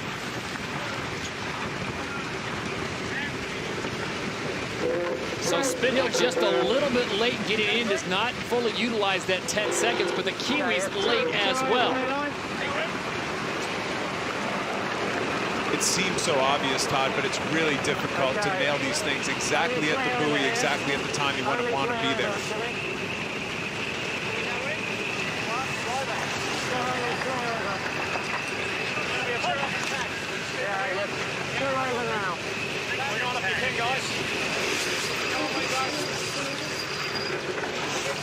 Okay, you on the line here? 90 seconds away from the start as we check in on the water with Gary Jobson. Todd, I like the fact that New Zealand's giving a little bit more separation this time around. That should help them out. Hey, hold. He's tracking underneath. We are 2 over lane on Jimmy. 15 to kill for the line. Only 15 to kill for the line, according to Ray Davies on Team New Zealand. Interesting that you can see where sometimes the tactician's comments or Ben Ainsley's comments are very different from what Kostecki is in this pre-start. I like New Zealand's position. Being the windward is going to be very helpful on his first leg.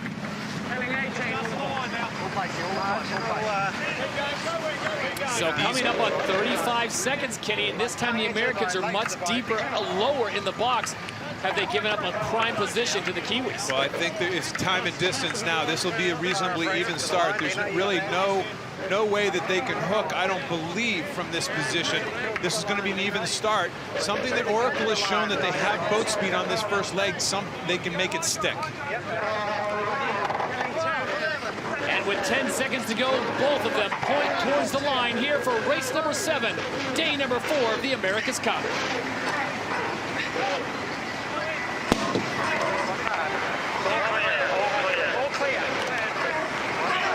Perfect start for Emirates Team New Zealand, exactly on the gun.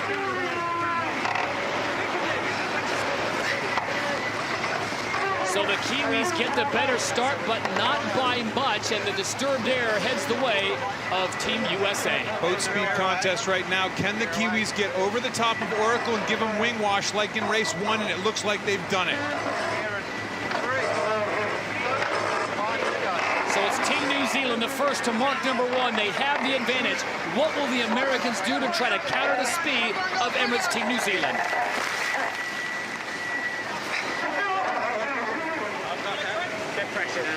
36, sort of No wing, guys. Okay. Let's set up here. Stand by, guys. Stand by. Whatever you like, Jimmy. Right, Tommy. No! Yes! He's poured down, he's gone. 20.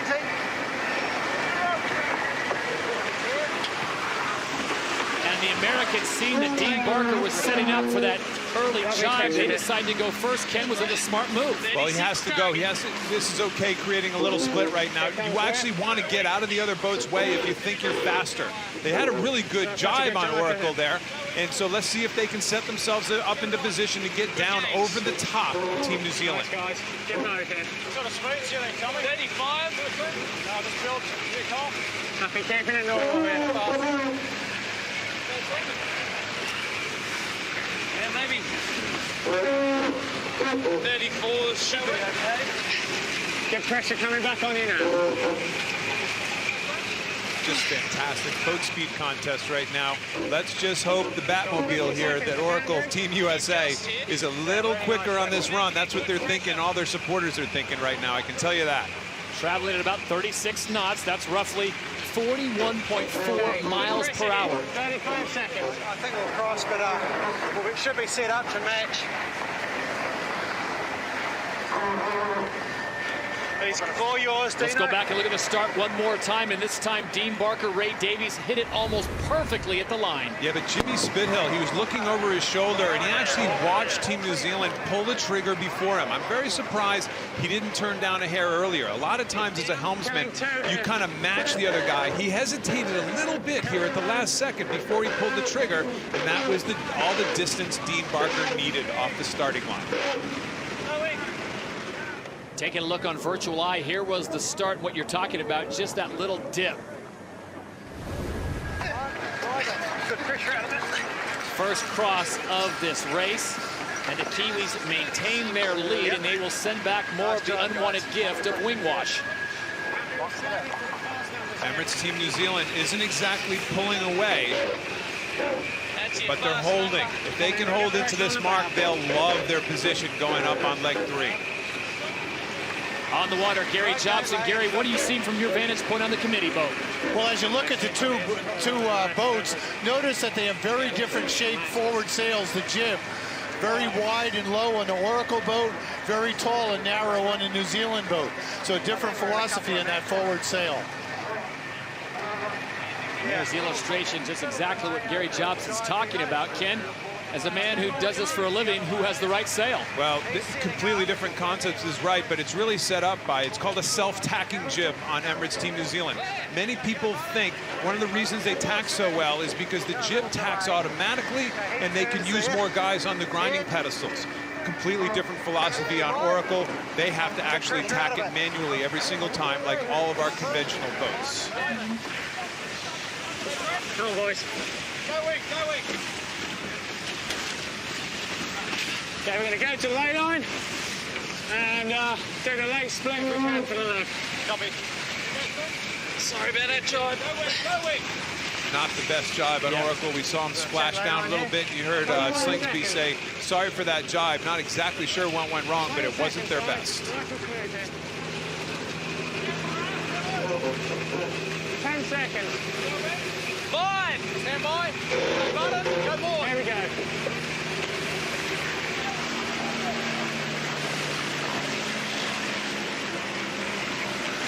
The yellow line is the lay line, the direct line to the next mark. There you see gate number 2. This is leg 2 of 5, and this is not good news for Oracle Team USA. The Kiwis have the lead, and their strongest leg throughout this regatta has been the one coming up. For the left-hand split. Left-hand split. Splitting left. Go straight. Straight in, boys. Straight in. Go wing, guys. Straight in. Go wing, guys. Go. The wind picking up to 20 knots, holding steady at 18.7 at gate number 2. It will be Emirates Team New Zealand, the challengers. Which way will they go? They opt off to go to the right and head closer to shore, and it looks like the Americans will follow. Now let's see if the Americans try one of these foiling tacks that they tried to pull off yesterday. This is a position where it could work. Just roll right into attack. Stand by. Stand by, hold there. Okay. 3, 2, 1, here we go. So on leg number 3, the Americans are the first attack. Can they work out their problems on leg 3 and turn things around against the Kiwis?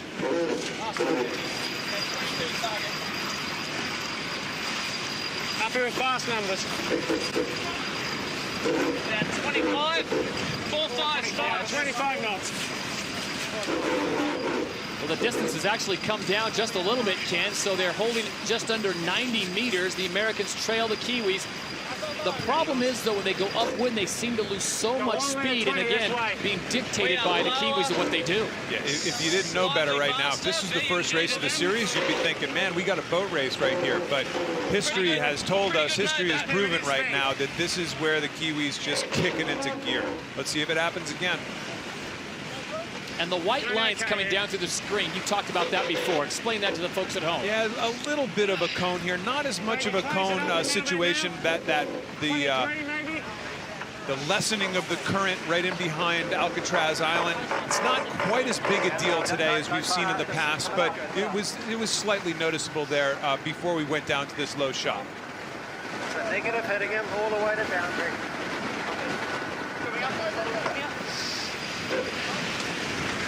The setup here is not great for Oracle, though. They're going to have to tackle the boundary. We're going to see Emirates Team New Zealand tack right on top of them as they try to clear out.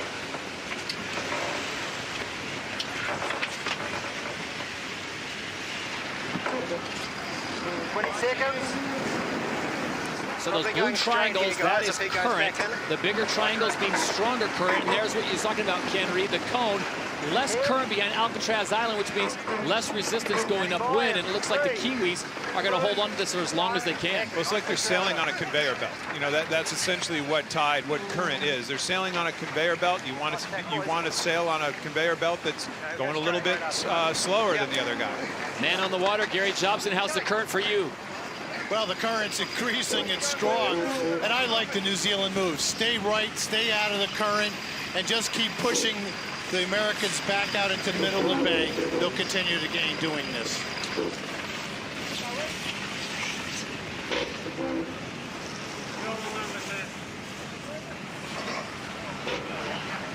Alcatraz Island there on the right side of your screen, a place that no one wants to go except for sailors as they are looking for current relief. And it is the Kiwis on leg 3 of 5, race 7, day 4. New Zealand leads America 5 wins to 1.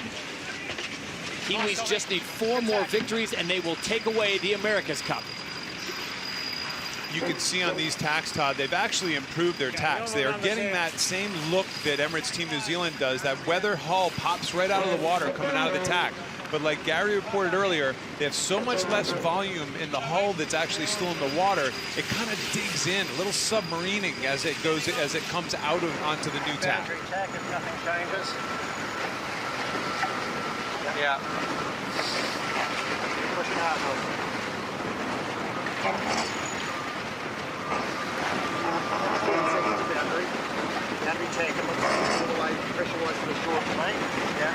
Man on the wheel, number 14, that is Dean Barker, 40 years of age.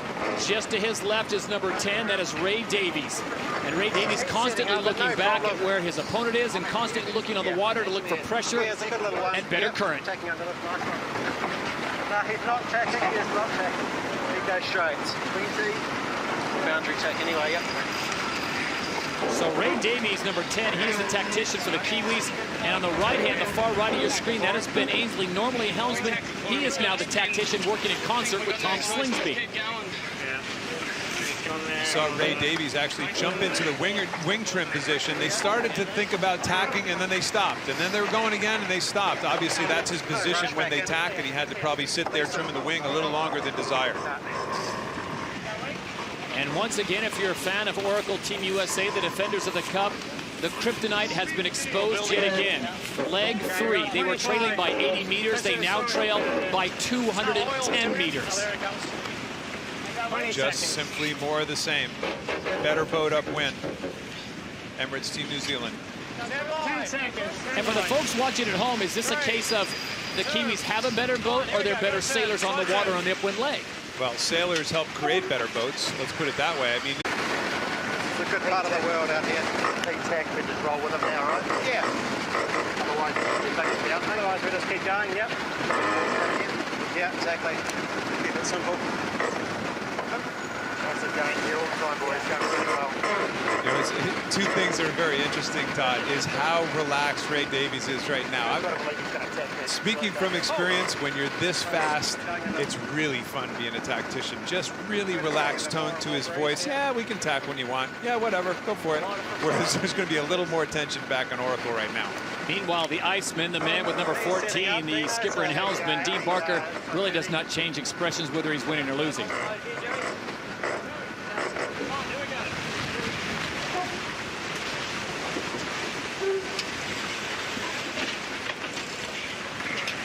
So attack comes from Oracle Team USA. There you see those beautiful big wings on both of these boats. And fortunately for Emirates Team New Zealand, they are just a little bit faster, much to the dismay of the Americans. For more on the wings, we check in with Gary Jobson. Jobbo?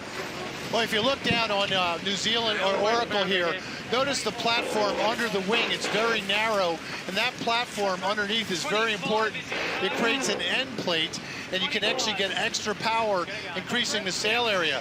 But notice how narrow that is, and when we get a chance to look at the New Zealand boat, it's much wider. I think the Kiwis have done a better job configuring their platform to get an end plate effect, which gives you more speed.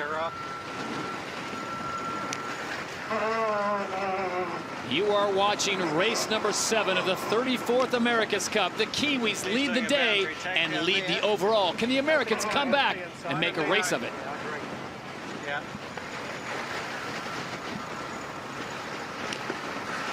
Yeah, I agree all the way in here. And there is the distance between your leaders, Emirates Team New Zealand and Oracle Team USA, the defenders of the America's Cup. And this is going quickly as to script. Once again, leg 3 going back upwind. The Kiwis just seem to have extra speed. Nice lefty here on you now.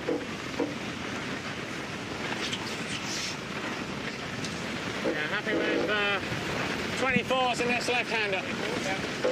Say no normal targets, 25. Is that okay?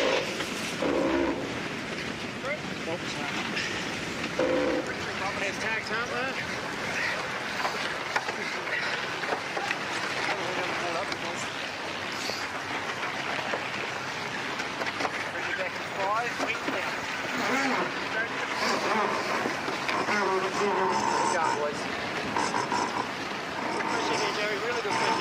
Emirates Team New Zealand with a 5-1 lead on the Americans in wins, and they need 4 more victories, and they will take away the America's Cup back to the great nation of New Zealand. And they look very good here in race number 7. Kenny, Todd Harris, Gary Jobson, Ken Reed here in San Francisco, and the story is played out yet again. It is leg number 3 that has been the Achilles heel of the Americans. He won't lay from there. Oh!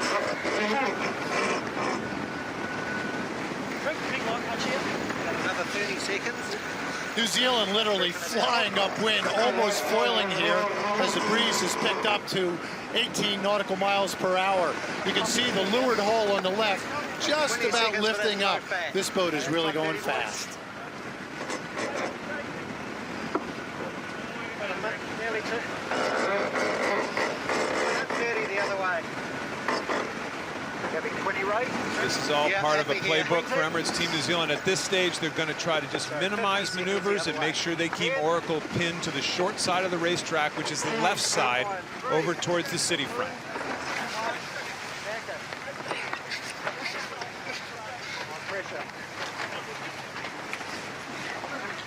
Easy lay line here. Just so smooth on these tacks. They really make it look easy. They're going to go up to what they're calling the left-hand side lay line. The boundary shouldn't come into play before they get there. One more tack in, and it's going to be tough to catch these guys, Todd. If you've been watching our broadcast, and how could you not be, this is almost like Groundhog Day, though, because every day, leg number 3, whether the Americans have the lead at Mark II or not, this is what seemingly always plays out on leg 3. The Kiwis find an extra gear, make one less tack, and they're gone. Just looked to me like Dean Barker got tired of getting beat on that start, you know, and all of a sudden you give these guys a lead, and if there's one thing they've proven since the beginning of the Louis Vuitton series is they don't give up leads ever.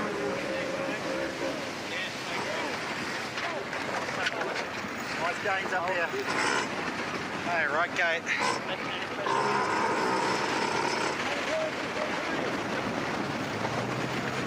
45 to boundary after the mark. 45 to boundary. Beautiful shot of the Golden Gate Bridge, and there is 56-year-old Grant Dalton.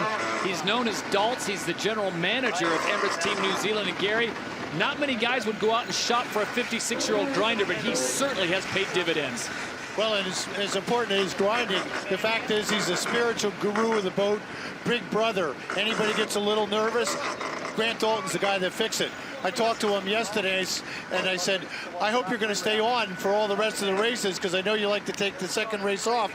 And he said, well, until you told me that, I was going to take a race off. But it's so important for him to be there. The only race they've lost and was when he was not on the boat. Traveling at 22 knots, 25.3 miles an hour. And once again, it's the Kiwis, the first to gate number 3, and the lead has ballooned to over 400 meters as the Americans at this shot are nowhere in sight. He's still on attack, no problem.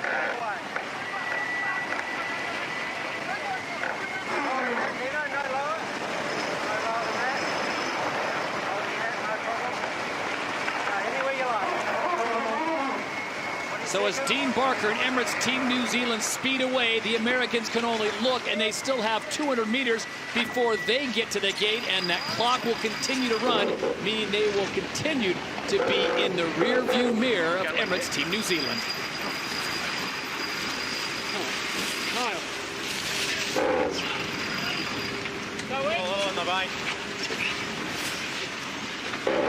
At gate number 3, the Americans finally make it into the 3-boat length circle, and now the good news is, Ken, they can choose wherever they want to go. The bad news is they trail Emirates Team New Zealand for the second time today in excess of 50 seconds.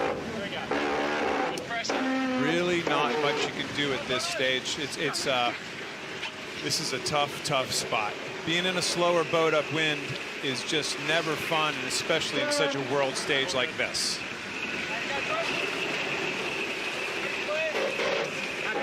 You talk about the money spent, the time spent, the technology involved, and the Americans just seem to have no answer for Emirates Team New Zealand and the speed they exhibit, especially on leg 3 of this 5-leg race. Really good on our bow, yeah. Lower same than him, big gains.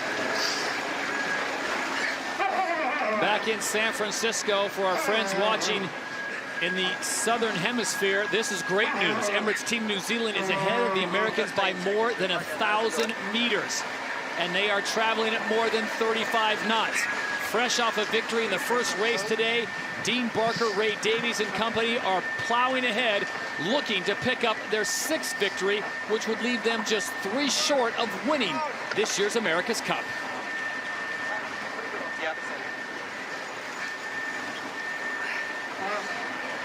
We've talked in the past about perfect races and whether you can actually even sail a perfect race. They're going to look at this one right from the starting gun and say, man, there wasn't much we could have done much better if you're a Kiwi at this stage.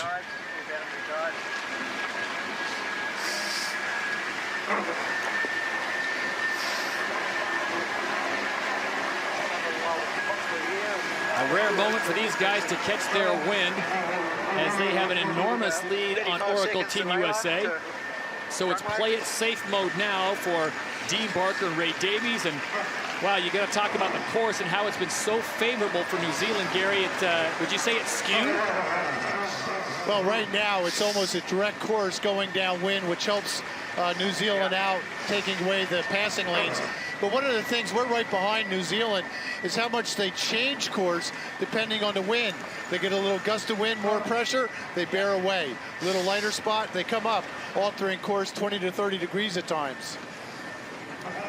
And there you see it on virtual eye, Kenny. We're looking at the wind blowing in as well as the current Alcatraz Island, and talking to what Gary was mentioning there about the course. Yeah, there's certainly been a little more southerly breeze, which comes off the land, off the shoreline of San Francisco, and creates more of a one-sided racetrack. Yeah, starboard tack downwind is considerably longer than port tack, and when you take away these passing lanes downwind for the boat behind, that's never a good thing.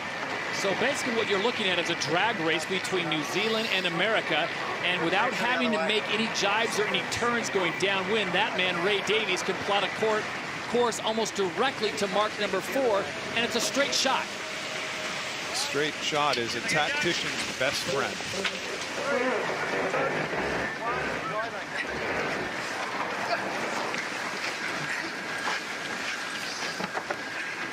You know, Todd, we were talking about Grant Dalton earlier. The first cup that these guys won in 1995, Peter Blake was the CEO, the famous Peter Blake. He didn't do one race. He was on board just like Grant Dalton. He didn't do one race in that whole series, and they lost that race. Grant Dalton, CEO this time around, doesn't do one race. That's the only one they lose. I don't think there's a chance Grant Dalton gets off this boat again. You know, Ken, when I was over the compound yesterday, when you walk in the front entrance at Emirates Team New Zealand, there's a picture of Peter Blake, a reminder of what a great man he was to all members of the team every time they walk through that door. Peter Blake, a winner of round the world races, a winner of the America's Cup, one of the great New Zealand sportsmen of all time, really. Still work to be done for Emirates Team New Zealand and that man, Dean Barker, but they are inching closer to taking the cup back to New Zealand. And at this point, you'd have to say, well, clearly they're the faster boat out there. They're better on downwind, they're better on upwind.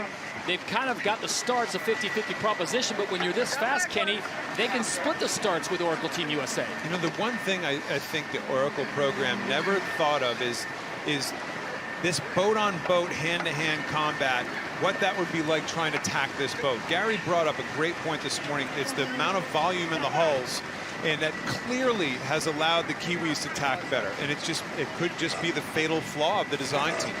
Emirates Team New Zealand immediately goes to foils as the Americans have yet to make it to mark number 4. They have closed the gap, but they are still trailing by more than 800 meters.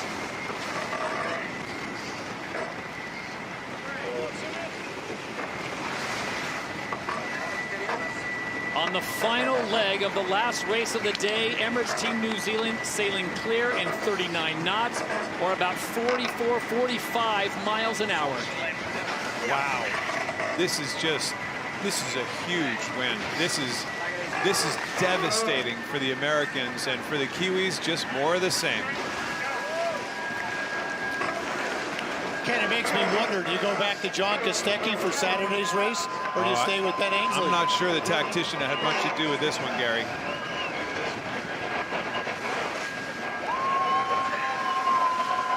So after 4 days of racing, it is an absolute Kiwi whitewash. They lead at 6-1 as they pick up their second win on the day.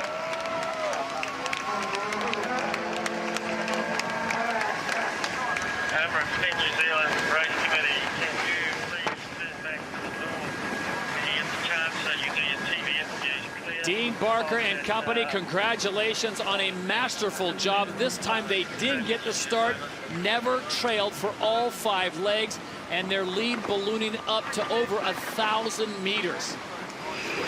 Even though they won the first race of today, Todd, you saw kind of a disgusted look. These guys are perfectionists, and Dean Barker did not want, that was a kind of a humiliating start in the first race today. He sure made up for it in the second race. We're going to do our flyby now so we can keep going. Just do our flyby now so we can keep going. Jimmy Spithill talking about the flyby. They'll go by and wave to the crowd, but the Americans will finish in second place for the second time today, more than a minute behind Emirates Team New Zealand.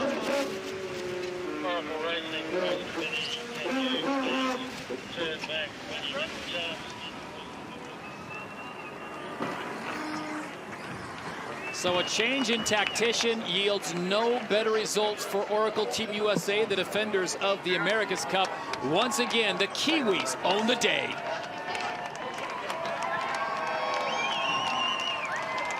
What really stands out here in San Francisco is how many Kiwi fans there are around. I think they're flocking in.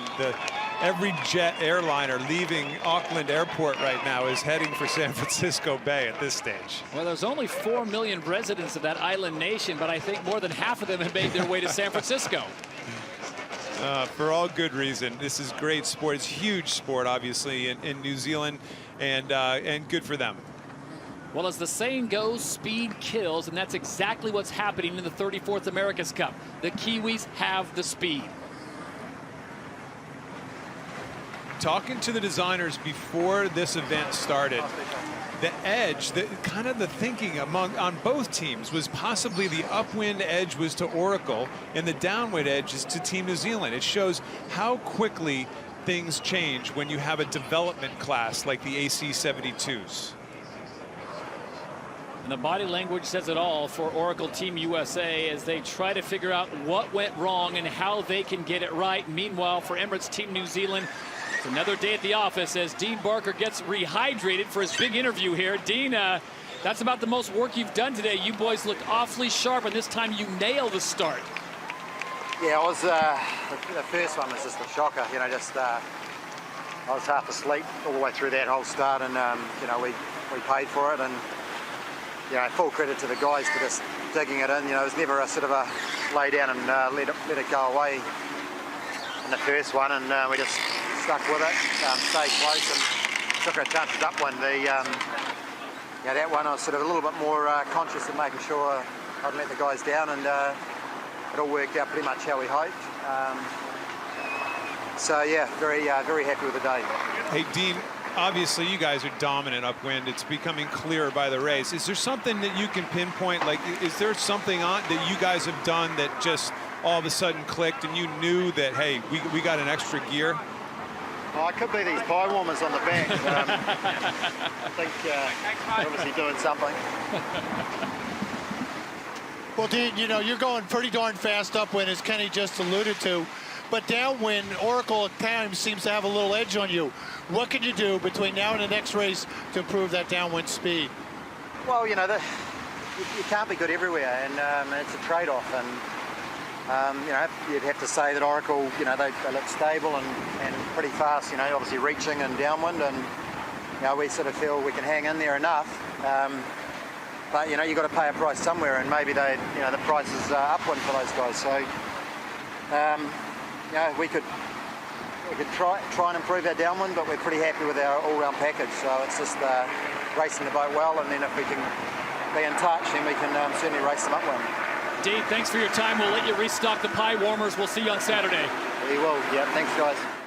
Welcome back to America's Cup Park here in sunny San Francisco. Hi, I'm Tucker Thompson once again, joined by Nathan and Chris Draper. And guys, New Zealand sailed pretty much a perfect race, didn't they?